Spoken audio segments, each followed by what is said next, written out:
Assalamualaikum warahmatullahi wabarakatuh. Selamat malam semuanya, sahabat Kang Jeffman, dimanapun Anda berada. Selamat malam. Apa kabar? Sehat semuanya? Alhamdulillahirrabbilalamin. Saya sangat bersyukur sekali untuk sahabat-sahabat Kang Jeffman dalam keadaan sehat walafiat. Karena cuaca akhir-akhir ini ya, hujan panas sehingga mempengaruhi kesehatan kita, dan hampir semua teman-teman atau sahabat-sahabat Kang Jeffan yang saya kenal sedang sakit flu saat ini, termasuk saya agak sedikit bindeng.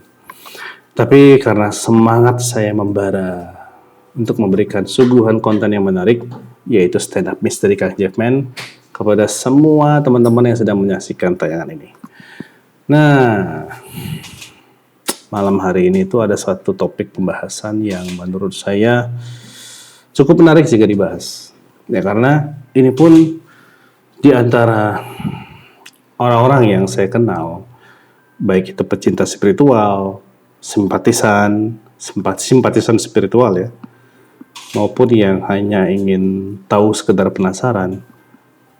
Hal ini tuh cukup menarik mereka. Bahkan ada yang berminat, bahkan ada yang mau kenalan, mau jadi temennya segala macam.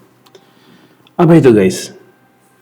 Ini adalah khodam atau jin pembantu. Khodam itu adalah pembantu. Biasanya disebut khodam, jin pembantu. Nah, banyak banget yang nge-DM saya, Kang, saya pengen punya teman jin. Wah, gitu ya. Kang, saya pengen punya khodam. Kang, saya pengen yang mendampingi. Bahkan ada yang benar-benar antusias dan terobsesi pengen punya khodam dari leluhur dia. Terkait khodam ini menjadi sesuatu yang sangat tabu, yang mungkin tidak tabu sekarang, maaf. Saat ini khodam itu menjadi sangat tidak tabu, karena orang dengan mudahnya, kamu punya khodam ya? Itu kayaknya ada khodam leluhur kamu.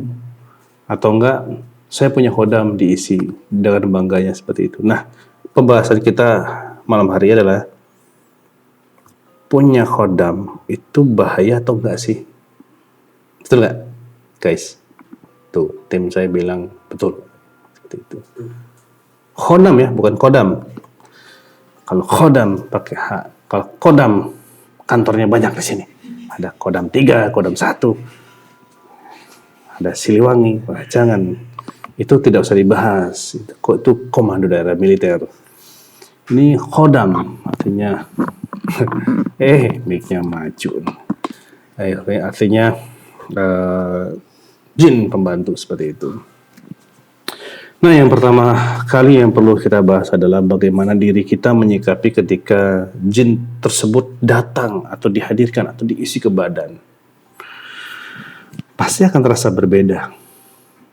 Apalagi kita harus mengukur diri dulu. Diri kita sudah kuat belum?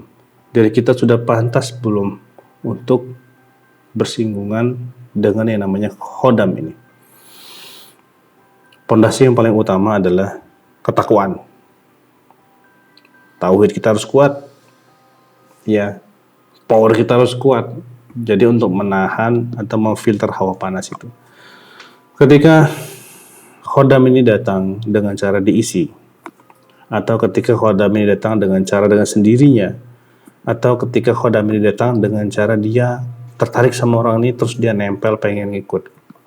Nah, ketiga cara ini adalah cara yang lumrah terjadi di masyarakat atau orang-orang ketika mendapatkan khodam dalam dirinya. Nah, pembahasan saya adalah khodam yang diisi, yang sengaja diisi melalui sebuah ritual. Jadi orang yang memumpuni atau mengerti tentang pengisian khodam itu mengisi khodam ke satu orang. Yang perlu dia ketahui adalah apa perjanjiannya. Ya, kebanyakan yang mengisi itu nggak tahu perjanjiannya apa. Jadi dia asal isi, terus dengan niat untuk apa? Mempelancar rezeki kah? Untuk proteksi, pengaman, segala macam niatnya. Tapi dia tidak tahu perjanjiannya itu apa yang tertulis.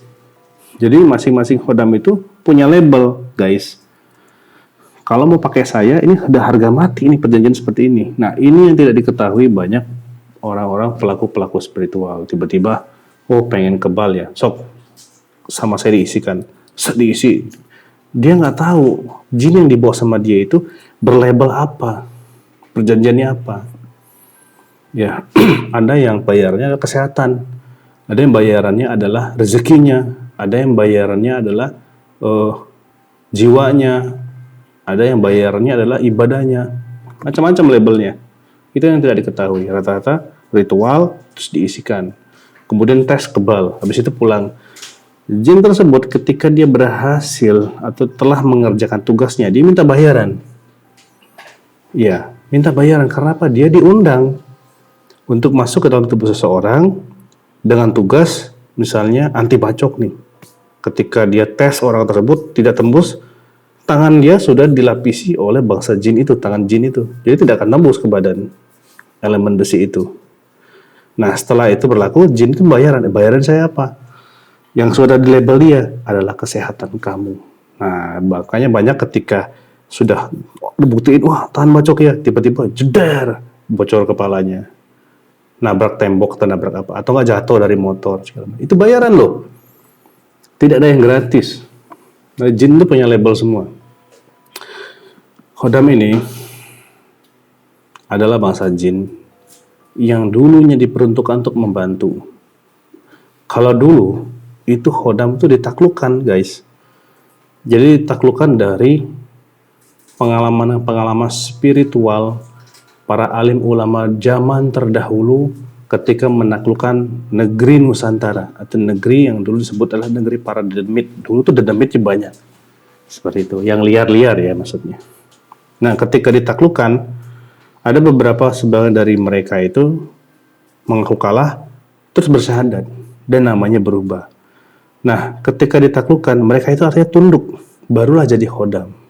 Artinya apa? Tidak ada perjanjian, kesepakatan apapun antara manusia tersebut dengan jin itu. Dia tunduk, dia bergerak dengan semestinya, dia bergerak sendiri, dan tunduk pada tuannya. Seperti itu. Ketika tuannya beribadah, dia beribadah. Ketika tuannya kesusahan, dia inisiatif bantu. Nah, kalau sekarang itu adalah diundang, dipanggil lewat ritual-ritual memanggil mantra. Akhirnya dengan gagahnya jin itu datang, mau apa kamu? Kamu mau apa? Terus si orang ini pengen kebal misalnya. Oh iya boleh, silakan. Masuk jin itu ke dalam tubuhnya. Tapi ada kesepakatan. Karena bukan taklukan, diundang. Nah, bicara tentang jin atau khodam, jin khodam itu banyak ya, korin segala macam. Itu tidak ada yang baik, guys. Ya, dia akan membantu saat ini, tapi lama-lama akan menjerumuskan. Melalui apa? Dia akan menimbulkan rasa nyaman manusia itu terhadap energi yang ada di dalam badannya. Contohnya, wah, saya mau ke tempat angker nih. Ah, tenang aja, ada jin saya yang melindungi saya. Itu sudah kata melindungi.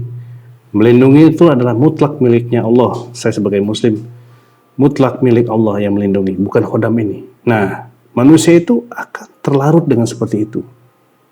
Ya, akhirnya dia musyrik, bersekutu sama jinnya. Yang tadinya baik, jadi tidak baik. Makanya ada istilah, sebaik-baiknya jin sama dengan seburuk-buruknya manusia di dunia. Kebayangkan. Jika teman-teman punya khodam di badan, pilihannya itu ada dua guys. Pertama, bayaran ya. Anda akan sholat, tapi maksiat tetap jalan, berzina dan segala macam.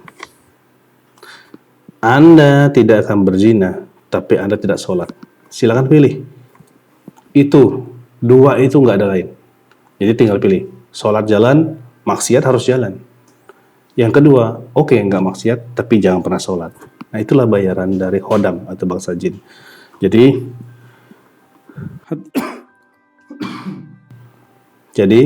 hati-hati teman-teman.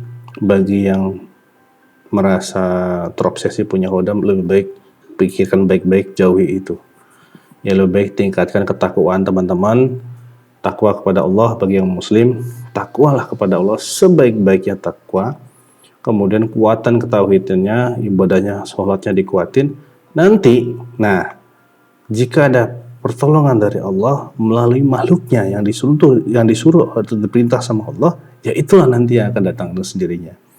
Tiba-tiba ada yang ucap salam, wah kita jawab waalaikumsalam. Ketika dia ngasih tahu jangan khawatir, Allah Maha Perkasa, bacalah doa ini, insya Allah Allah akan melindungi kamu. Ibu kita baca, beranggapan bahwa inilah pertolongan dari Allah yang ditujukan kepada kita melalui apa? Melalui makhluk-makhluk yang sudah Allah perintahkan. Seperti itu tuh lebih mulia, lebih baik kalau menurut saya. Kita tidak meyakini bahwa tiada kekuatan lain selain kekuatan Allah, tetapi kita berdoa ketika ada pertolongan dari Allah, kita memuji Allah. Seperti itu. Nah, hati-hati teman-teman. Khodam itu tidak ada yang baik. Khodam itu tidak ada yang baik. Jadi bagi teman-teman yang masih berpikiran senang punya khodam leluhur dan segala macam, saya sarankan hati-hati. Apalagi khodam leluhur itu lebih kuat persekutuannya, karena dia akan mencari korban dia yang baru, karena tuan dia sebelumnya sudah meninggal, mungkin sedang dimintai pertanggungjawabannya, dia akan mencari lagi ke bawah siapa lagi yang bisa saya ajak untuk bersekutu. Nah, orang yang punya khodam pasti badannya akan panas. Nafsu syahwat tinggi, kalau enggak amarahnya tinggi. Ya, yang ada rasa pede, rasa beraninya semakin berlipat-lipat. Karena apa? Karena merasa ada kekuatan dalam dirinya. Jadi dia pede kuat. Saya tahan bacok, saya kebal. Akhirnya ngetes sana sini. Nah, itu salah satu sifat-sifat setan. Ya, kalau di Islam sangat tidak diajarkan seperti itu. Bersombong diri atau merasa kuat, merasa hebat segala macam, enggak. Ini adalah sifat-sifat setan. Makanya teman-teman pikirkan 2 kali bahayanya memiliki khodam dalam tubuh. Itu bahayanya ya. Saya pribadi menyarankan jangan pernah diisi khodam. Berpikirlah untuk tetap selamat dunia akhirat. Menjauhkan diri dari segala macam hal-hal yang sangat sensitif dalam Islam. Ini berbicara Islam ya. Tapi kalau teman-teman merasa sudah kuat, punya filternya, pengen punya khodam, lebih baik diskusikan kepada orang yang mengerti, yang bisa memberikan nasihat tentang hal ini. Jadi jangan ikut-ikutan, dikasih khodam segala macam buat lancar segala macam. Jangan, mending dikasih doa yang diamalkan. Nanti melalui doa ini kita niatkan, ya Allah semoga lancar pekerjaan hamba, terus baca doanya, ya insya Allah Allah akan jawab, itu lebih enak. Jadi jangan mengandalkan khodam. Nah, selanjutnya terserah Anda. Baikkah atau burukkah menurut Anda?